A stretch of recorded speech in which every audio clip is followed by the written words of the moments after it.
proving Jesus' claim to be God in every chapter of the book of Mark. The reason we're using Mark is because it's the earliest of the Gospels. Mark chapter 1, the voice of the one crying in the wilderness, make ready the way of the Lord Yahweh. But who is John making way for? It's Jesus, so Jesus is Yahweh.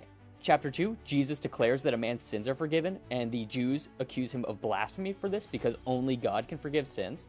Chapter 3, Jesus is able to command demons out of people by his own name and own authority, something only God can do and not angels or man. Chapter 4, Jesus commands the weather, which is something Psalm 107 says only God can do. Chapter 5, Jesus raises the dead with a command. He does not need to call upon the Lord like Elijah or Elisha in the Old Testament. He can do it by his own name and his own word. Chapter 6, Jesus walks on water, which Job chapter 9 says that only God can do.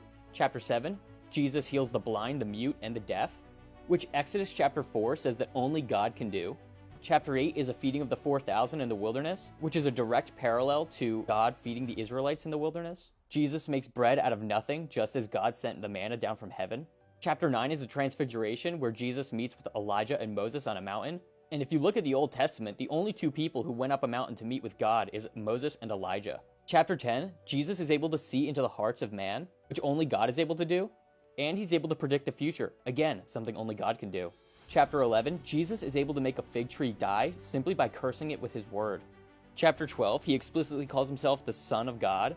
And you have this little gem of Jesus saying that the Lord said to the Lord, and then claiming to be the Lord himself.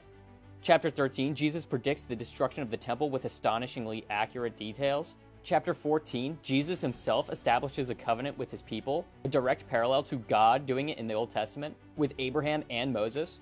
Not to mention the Daniel chapter 7 quotation where he claims to be the Son of Man sitting in power at the right hand of God. Chapter 15, Jesus' prediction about his crucifixion comes true, and the centurion calls him the Son of God. In chapter 16, who could forget the resurrection? He has the power over death and sin that not even the great equalizer of death could hold him.